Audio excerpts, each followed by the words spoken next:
Hi, I wanted to have a little brief video on responding to some questions that I get from new beekeepers. And what I want to give you here is like the attitude you need in a way to want to be a beekeeper. So posed with the question like, so you want to keep bees for a hobby? Really? The short answer is don't do it. It's a lot of time and hard work. The long answer is only if you've got the time and you're willing to put in the work and the effort. To me, it's like having a pet of any sort, dog, cat, bird, fish. If you haven't got the time to look after them properly, you shouldn't have them. So if you don't do it properly, your beehive will die out from beetle infestation, diseases like AFB, or they'll swarm on you and you're left with a really weak hive that won't give you any honey anyway. That's point one. Point two, it's not about the honey, it's about having a healthy hive. If you have healthy bees, they will give you honey anyway. Point three, don't be scared of the bees. The bees are your friends. And you will get stung, regardless of whether you completely kit up, how good your technique is, you'll still get stung. So as long as you're not allergic, a few stings won't hurt. Well, they do hurt a bit, but they won't cause you a real problem. Cultivate a really good bedside manner, box side manner, and good technique. That's how you get less stings. And you don't need to use a smoker, with a caveat, unless you've got a really wicked hive. And in that case, even though you might need smoke this time today, what you need to do is split the hive and re-queen each half, so the next time you get into your beehive, it's not a wicked hive. So you don't need a smoker. Now I used to use a smoker all the time as a matter of habit. A lot of beekeepers, they just love their smoker, and I think it just encourages you to be rough with the bees. Instead of being really careful, you just blow smoke and bang bang bang and kill bees, and you're just rougher. So no smoker encourages you to have a better technique. Point four, the gear. As I said, you don't need a smoker, except for that rare occasion. Now the bees don't like the smoke, and I don't like using smoke. So I used to use it all the time, but after an hour or two with your head in a box full of smoke, I hate it. You don't need an excluder unless you have a flow hive. I used to use one, but I used to notice that it slows them down putting honey away. And I saw I read something last week on some research where it actually damages the wings of the bees that go through it, and those bees only live about half as long as normal bees. So excluder damages your bees. If you do use an excluder, it goes after the second box. So here's an example here. There's box 1, box 2. That's your brood in 2 boxes. If you're going to use an excluder, you put it after the second box, before the third box. Now this is a flow hive, so in here is an excluder. So don't ever put the excluder after one box. And because the ideal beehive is to have 3 boxes for a longevity of a hive. If you move your bees around a lot and you need to lift them up and carry them around, well, a 2-box hive is a lot easier to manage than a 3-box. But for a hobbyist who keeps their beehive in the same place all the time, you don't need to move it, so you don't have to worry about the weight. You need to work towards getting a strong beehive with 3 levels.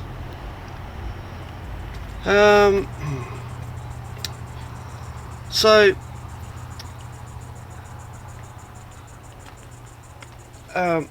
people say, well, if you don't use an excluder, they'll put brood in the top box. Well, in all the years I've been doing it, they rarely put brood in the top box without the excluder. Occasionally you might get a frame with a little run of drones on the bottom, but very little. And if they are putting brood in the top, it means you're not giving them room down the bottom for the brood, which means you're not managing your hive properly to give them capacity to put brood in where they should be. So that's telling if there's brood in the top. You need to do something down here to give them more space. Point 5. Don't use a flow hive unless you've already learned how to be a beekeeper. It's a level of that takes away your ability to look at your hive properly.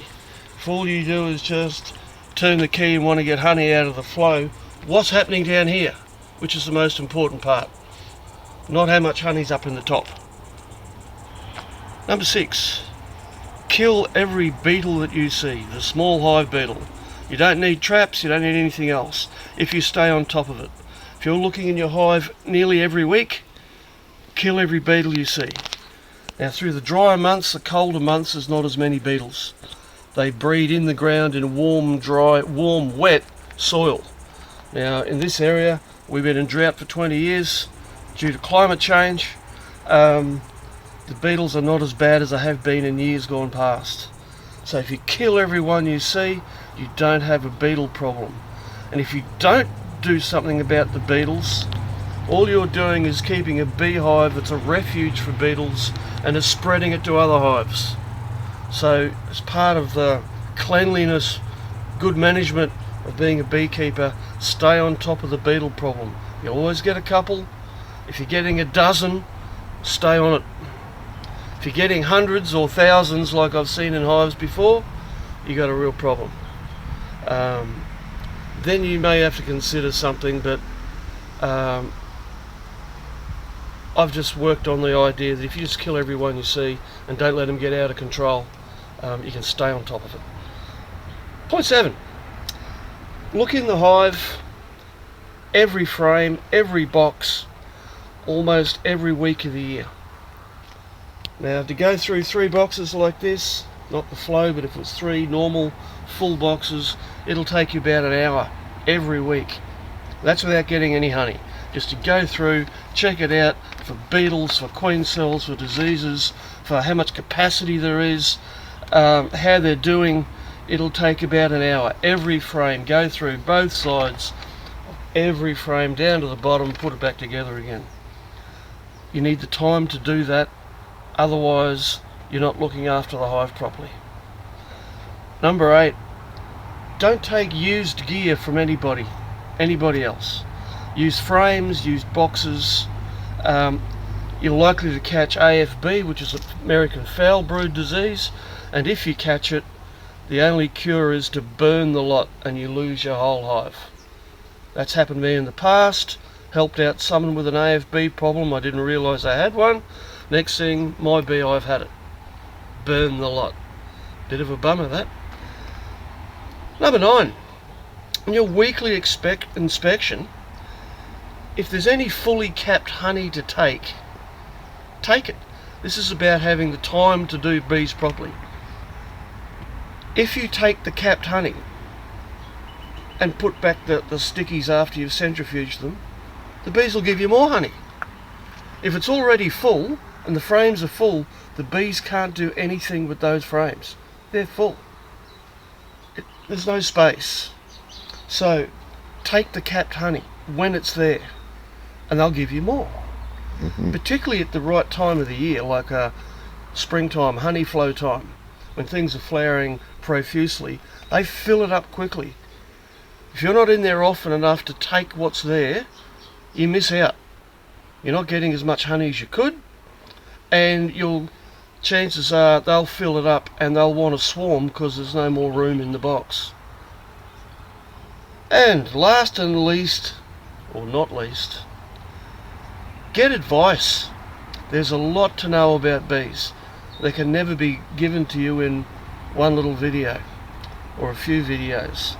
I've been doing this for many moons, and every time you take the lid off the box, there's always something different, something to know, something you may not have seen before. The way they build, the way they do things. Watching videos can be good. Try and watch the Australian ones. Do some research. But get advice. See, look.